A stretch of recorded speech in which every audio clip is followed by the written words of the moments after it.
You're listening to the WLW Studios Radio Network, broadcasting live from Center City, Philadelphia, WLW Studio South, Studio B. This is the Midnight Jury.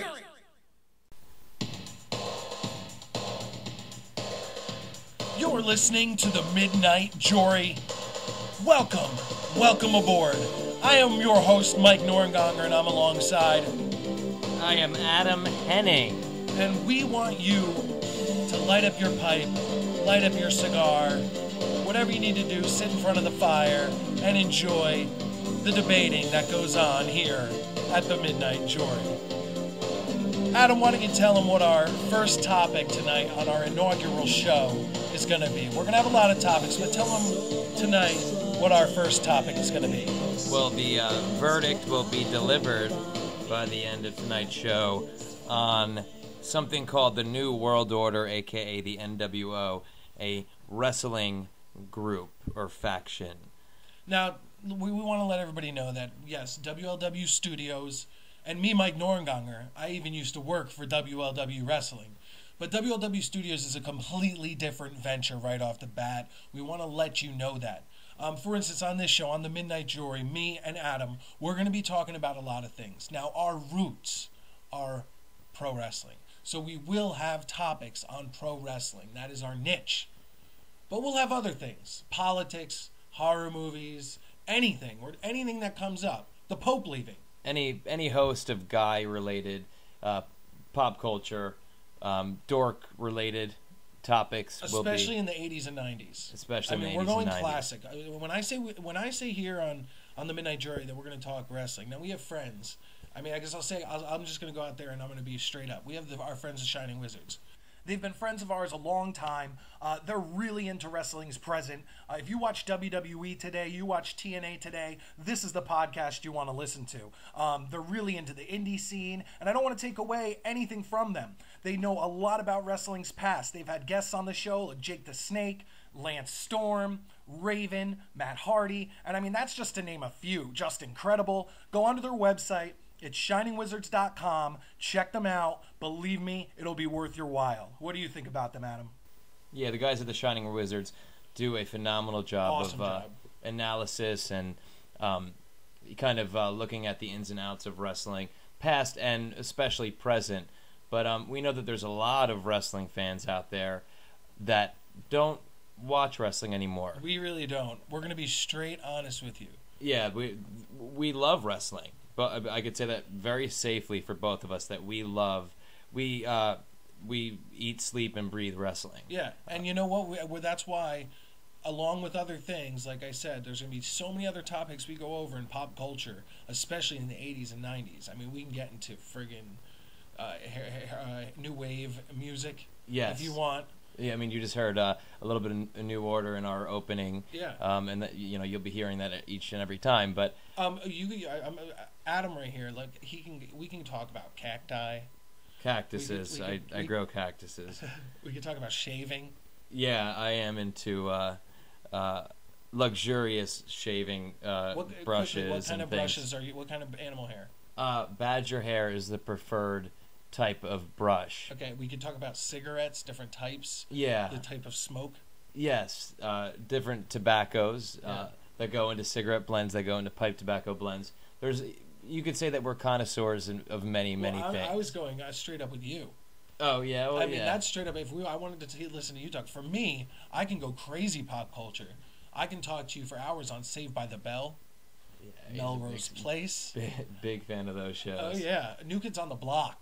So we both have our completely different sides. I said guy-related topics. I guess with this guy, it's not all guy-related, okay. But either way, first subject, first show, NWO, inaugural, and that more goes towards you. Doesn't it? That goes more towards you. Yeah, I'm the big WCW fan, and of course WCW being the organization, the former wrestling company, WWE's main rival from, I'd say 1990.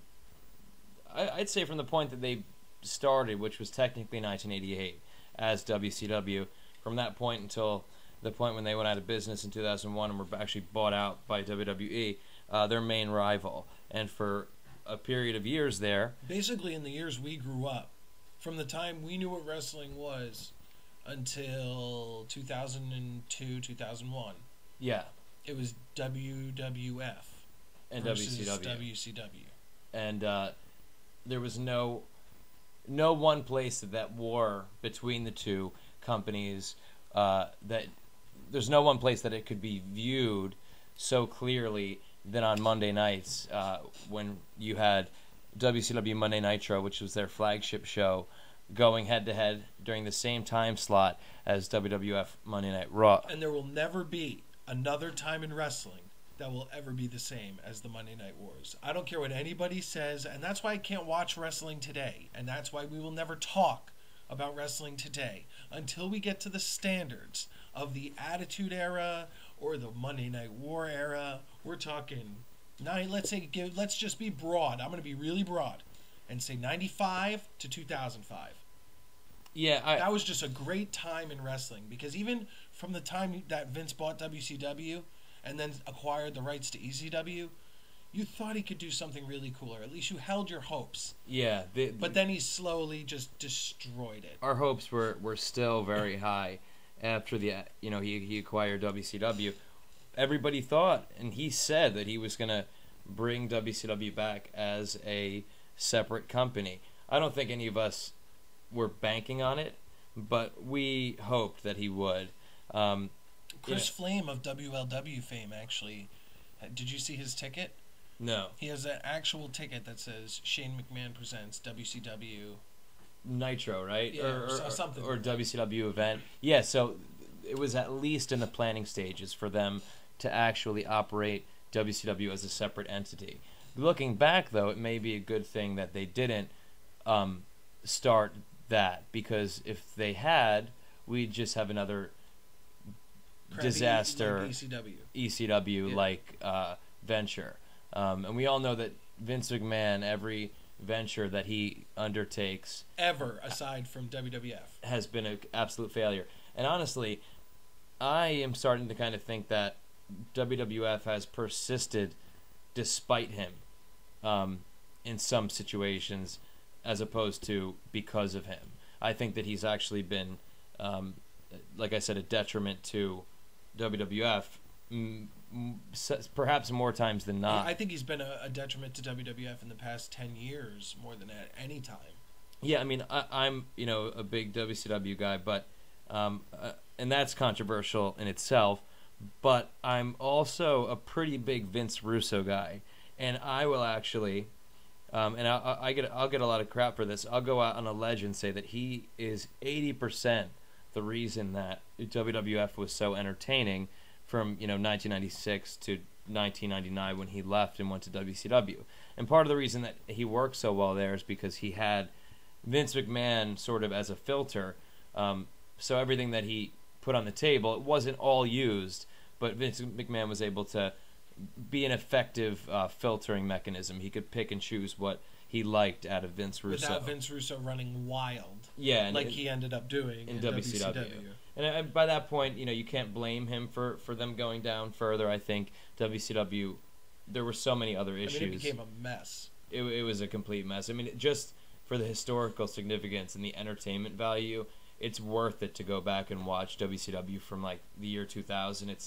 It's crazy, some of the stuff that they had on the air at the time, and like how things were changing, and what you had like 26 different world champions in the course of like maybe a year. It may have been less than a year. Yet we still need to get on to the NWO. Yeah, NWO. The reason we're using this topic is because recently the NWO newest NWO DVD came out. Yeah, it's called... I'm more familiar with Back in Black, but you apparently have seen it's the funny. Newest one. Mike over here is the one who told me about the NWO DVD, the new one. Was that what I proposed? Was that when or was it further back? It was, I don't know. No, it had to be the last time I came down and saw Mike in Philly. It had to be like a month ago, maybe. Was that when I last saw you? Either way, it was a month ago. He tells me about this new NWO DVD, and I was, surprised to hear it. I was like, what, are you talking about Back in Black? Like, that's the most recent NWO DVD. That's the only one. He was like, no, there's a newer one that they just came out with. And that got me thinking, and when I went to the movie store recently, I wanted to get something, and that was what kind of stuck out in my mind, and I went and got it. It's called NWO Revolution, and I think it does a respectable job of summing up the NWO. There are some parts to the DVD that, nothing that I disagree with necessarily. Oh wait, we have an interruption. What's going on here? This message is brought to you by the NWO. Polite. The first one was Alex here. No, I just figured this would be appropriate. I figured it would be appropriate for the show. This is the NWO's theme. If you didn't already figure that out. One of the best wrestling themes for life. But yeah, so you could hear this theme in the documentary NWO Revolution if you feel like picking it up. You can also download the song illegally. Of course. Or just go to YouTube and listen to it. So anyway, NWO Revolution came out fairly recently. I'm not sure exactly when it came out. Probably like 5 months ago or 6 months ago. But I don't disagree with anything they presented in the documentary. I thought it was actually a very fair look at the NWO. And an informative one, especially for people that aren't super familiar with what the NWO represented and what it was. But there were a couple key things that I think the DVD left out, and I think they're more obscure points that maybe the most pure of wrestling fan would have opposition to. And here are my top few things that they left out of the DVD. First and foremost, and this comes from an expert. Adam is an expert on the NWO. WCW, NWO. I'd call myself an expert, not to toot my own horn or anything, but first thing is they talked about the feud with Sting. The NWO had like a year-long epic feud with Sting. Sting, representing the beacon for WCW, their last and only hope. Now, do you mean the Crow or the Joker? The Crow. Oh, okay. The Joker is new wrestling. the wrestling that neither of us watch. We just hear bits and pieces about what's going on. I just like the uniqueness of the Sting, of the black and white Sting character. And by what he means by that is I'm not being not facetious at all. I'm not being facetious or sarcastic or anything. I thought it was a very unique idea. I've never seen any movies ever that had that exact character in it. But go ahead. A year-long feud with Sting. It may have Sting. not been the most original concept, but it worked beautifully. It was the character that they chose to portray him as, whether it's the Crow or not, it was so utterly appropriate for that period of time. And a little bit of a darker, more sinister character having to battle against a dark and sinister threat. I personally I liked Sting back in the 80s, like blonde, early 90s, yeah, mid-90s. Blonde hair. I liked it even better when he had the blonde hair that was like a little longer, not the crew cut, but still the neon paint.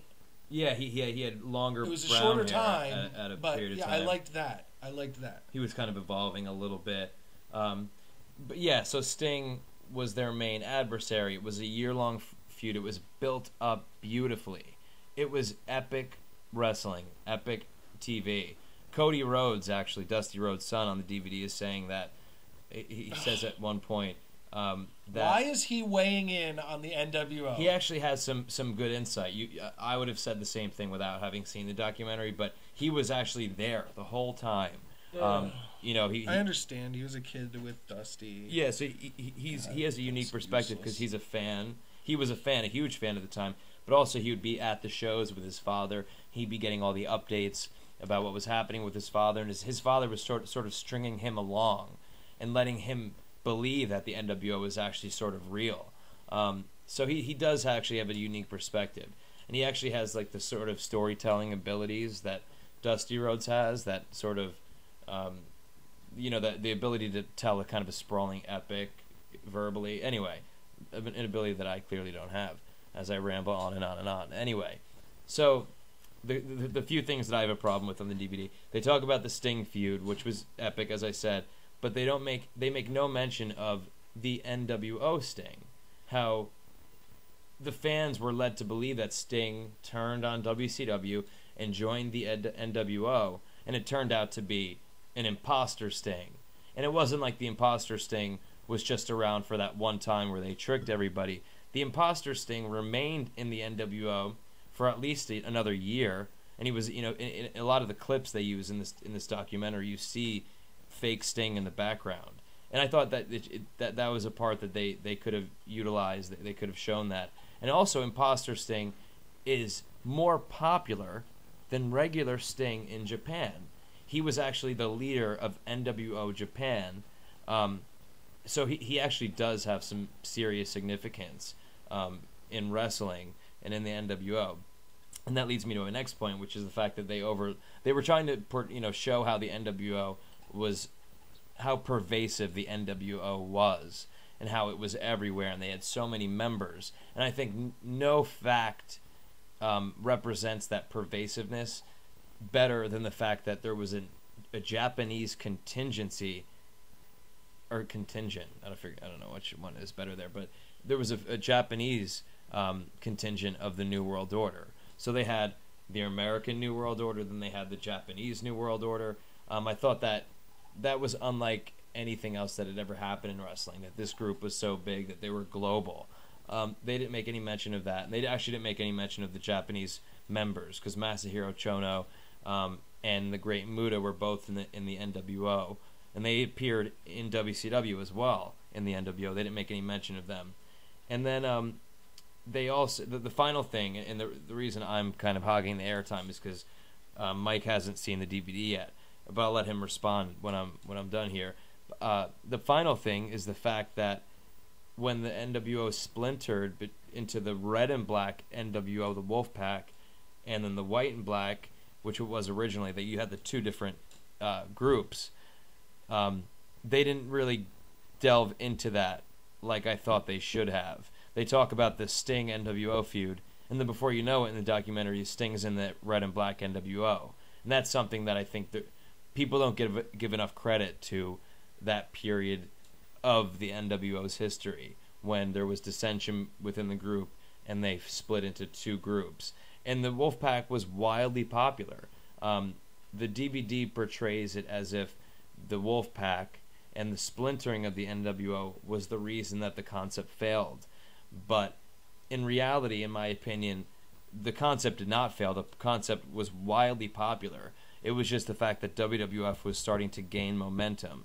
So you actually had two co-equal wrestling companies at the time. You had the WWF and you had the WCW, and they were both doing great numbers. But people look at WWF's ascendancy into higher ratings and better product. They look at that as a mark against WCW and what they were doing at the time with the NWO and splintering it. They say that was the death nail for WCW and the NWO, and I totally disagree.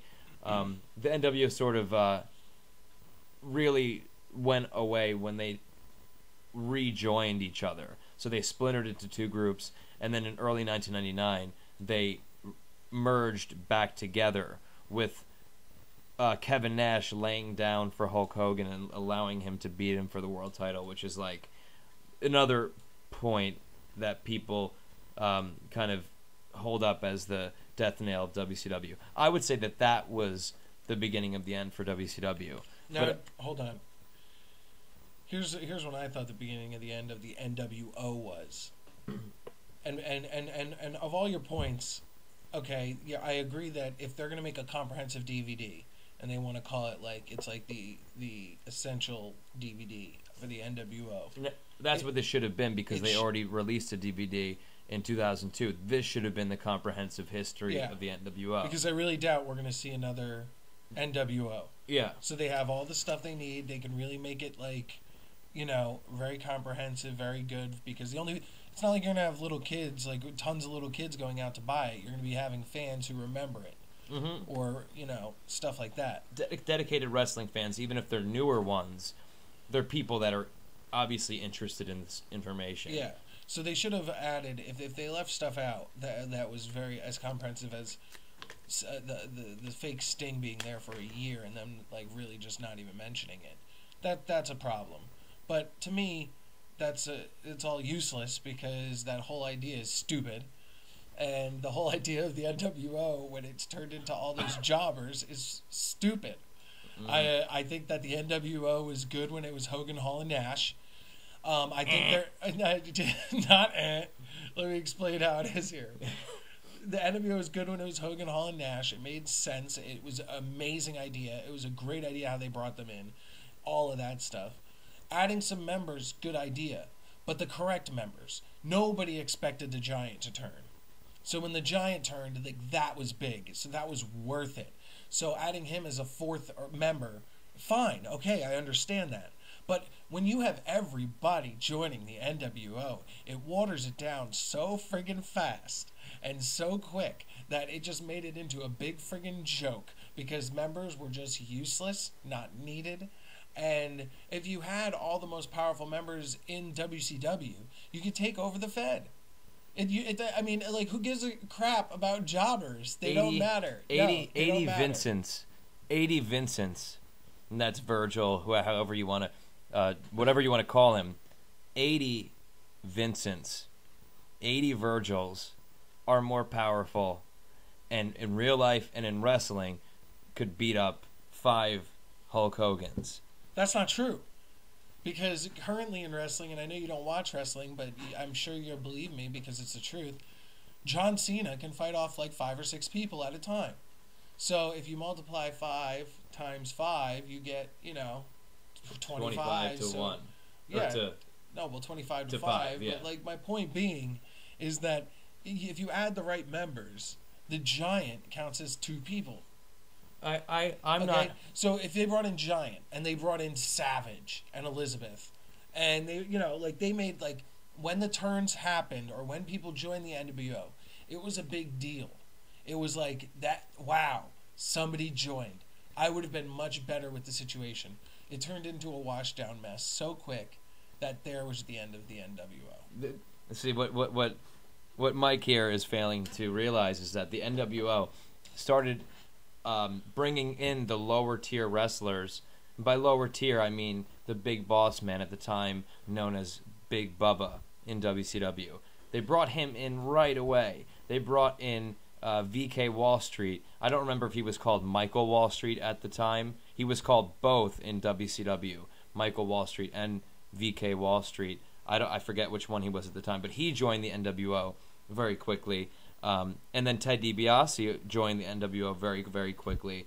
So it's not like these guys. I'm not saying you're misunderstanding. I feel like because you're like, oh well, it's not like these guys weren't here, but who gives a crap if they were there?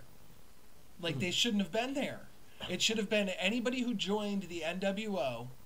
It became like it really mattered, and that's a reason why I like as a whole. DX better, not new DX, but DX, 97 to 2001, 2002, whatever, better than the NWO as a whole.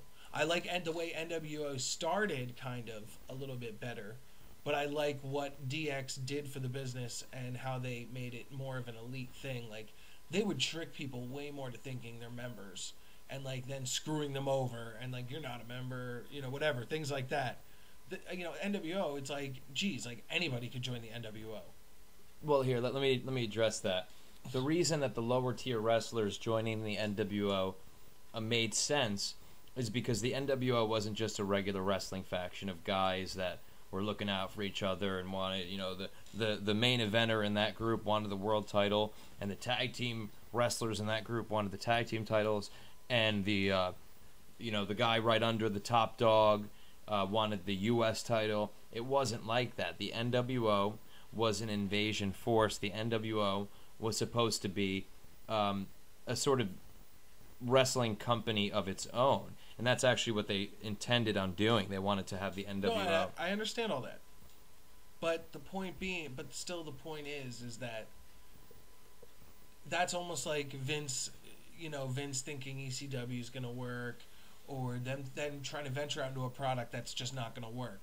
NWO worked for WCW. It wouldn't have worked as its own company because, I mean, let's be real here. Everyone would have known that it was run by, I mean, the internet was getting big. Everyone would have known that it was being run by WCW. And it would have been just as watered down with those three brands and ECW even as the Raw SmackDown split. Even after people knew for sure, and I'm sure, I wasn't super aware of wrestling at the time. I wasn't as big of a fan at the time, but so I wasn't watching it live in 1996. I came around late 97, but I would assume that within a month or 2 months, people that didn't realize that it was a staged thing did realize it, and the NWO continued to be a very, very popular and profitable thing for WCW, even after it was realized that it wasn't, an actual invasion, an actual group of people trying to take down the company. And even after everybody realized that it was just storylines, the storyline was still so good. And I think that the NWO, given the right push or like the right management and the right booking, I actually think that it could have worked as its own wrestling company. Of course, they would have, and that kind of underlines my point, they would have needed even more members, jobbers, mid-carders, main eventers alike, because you can't have a wrestling company with everybody on the same team, because then it would make no sense that they're wrestling each other. So you'd need to either put all your eggs in that basket and make it a wrestling company and sort of focus on that and getting talent in there and making the war with WCW secondary, or you need to continue the war with WCW and kind of volley for control. In a storyline aspect, it would have been better for them to have the top okay, they already had Hogan as the world champion. They had the Outsiders as the tag team champion. Then what did you need? You needed a U.S. champion, which could have easily been the Giant, or you could have bring in Scott Steiner, or you could have bring in Savage, okay? And you would have had all of the top belts. So don't you technically then run the Fed? No, you don't, because you're not taking over the. Yeah, but and I like having someone like Eric Bischoff. I like having someone of authority power. The whole concept of the NWO actually invading the company and taking over their shows and putting up a fight to all of the wrestlers. But if they had Eric Bischoff, which would have been if they would have had him, if it would have been like Bischoff, Hogan, Hall, Nash, Steiner, Giant, Savage, and that was it. That would have been enough to take over WCW and make it like their own brand. Exactly what they did with their own pay-per-views, because Bischoff would have gained control of the company and been like, no, while I'm president, or while I'm commissioner, or while I'm general manager, I will make the pay-per-view. It's an NWO pay-per-view because we're all the champions. So until you guys hold a belt, you don't matter.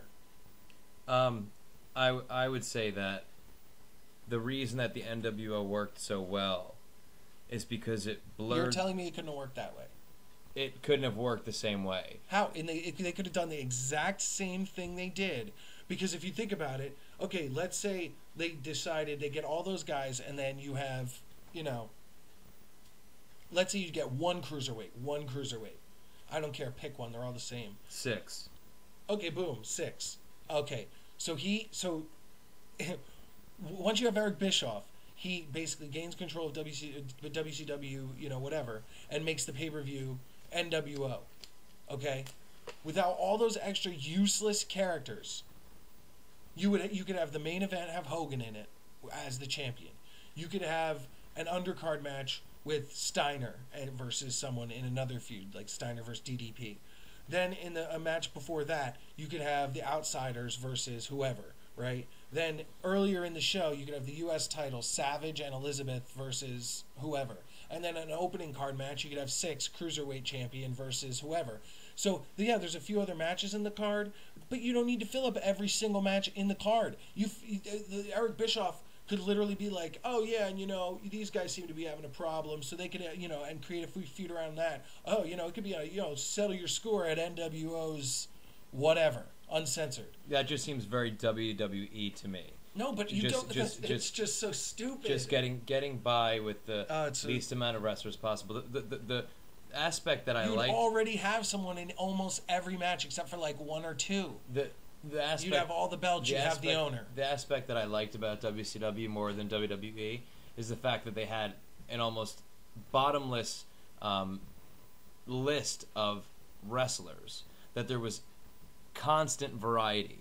WCW Saturday Night, 2 hours of programming, full of matches. Those guys, you wouldn't even see them on Thunder and Nitro. So you watch that show, all different wrestlers. Then you watch Thunder, there's 2 hours of programming there, all different wrestlers than you saw on Saturday Night. Then you watch Nitro, 3 hours of programming, all wrestlers that you only see on Nitro, at least, typically. And then you had WCW Worldwide, another hour of programming with guys that you only really saw on that show. And of course, there's some exceptions. But the NWO in an organization like WCW that had, I'd say, at least 100 active roster members, which I like. That's the type of roster that I like. You have something for everybody. You're not getting stale, characters overdone. You're not having the same promos week after week. You're not having 2 or 3 wrestlers dominate every show. You have multiple storylines going at the same time. You have a constantly kind of evolving landscape with so many people. Yeah, but that becomes too much. It wasn't too much, and it I think as wrestlers gain and lose popularity and go between feds, you're going to have characters coming in and out. Six is interchangeable, Steiner's interchangeable if they went back and forth. I'm not saying I know Steiner at the time didn't. Six did, but I'm just saying, okay, add 1 or 2 more, but to have 40 members and so many useless members, it became watered down. It became pathetic really quick, and it wasn't an elite group. It was a group. It was it was. Oh, you want to join the NWO? Okay, fine, you're in. It was never. There it is. It was never meant to be, in my opinion, a 4 horsemen type of group. It was never meant to be. Actually, DX was sort of a copy of the NWO, the WWE's version of it. Whoa. But absolutely not going to let you get away with that one. DX did a completely different thing and did it the right way. NWO started out better, but got watered down way too quick. DX changed wrestling into a different era. With DX and Stone Cold, they changed wrestling. Everybody knows that argument. NDCW. WWE makes the argument that the NWO changed wrestling themselves. NWO did change wrestling. But what I'm saying is... They set the standard for DX. At the beginning. But WWE did it better. Because WCW just didn't know when to stop. And they just water everything down. And now Vince does the same thing now. But what I'm saying is, at the time, WCW watered things down way quicker than Vince did. Vince knew how to draw it out, how to get you keep your interest till those cliffhangers. He was still good at that in the late 90s. I'm not sure. I don't think that was Vince that was responsible for those good moves with storylines. I think it was his writers at the time, people like Vince Russo. I think that he offered a perspective that worked in that dynamic with Vince Russo and Ed Ferrara. Well, I hate to say this, but Adam, we're out of time. Well, it's been fun, and I hope we weren't too obscure for our non-hardcore wrestling people out there. Well, we have more segments coming up. If you're listening to the full show, then we have another segment coming up. If not, look for us. Look for our other segments. He's lighting up his pipe. He's getting ready for the next segment. We will see you later. This is the Midnight Jory. That was segment 1, NWO, and believe me, we're going to do more of that, aren't we, Adam? The verdict is not in yet. The verdict is not in on the NWO, even though for me, their DX is better. The jury is still deliberating. Although the NWO is awesome. There was awesome parts to the NWO. The NWO was still good. And let me say one more thing. The NWO, I still loved the NWO when it was Stevie Ray, Horace Hogan, Vincent, Scott Norton, and Brian Adams. I still loved the disgusting. NWO when it was That is just the most those horrid, 5 guys. That is the most horrid group of wrestlers you just named ever. Oh man, you know when I loved the Four Horsemen when it was Aldo Montoya, Bash and Booger, Duke the Dumpster Drosy, and I don't know, Jim the Anvil Neidhart as the leader. Either way, that's all the time we have on this segment. If you're listening to the whole show, we have another segment coming up. This is the Midnight Jury on the WLW Studios Radio Network. Order in the court. There's no verdict out yet on the NWO.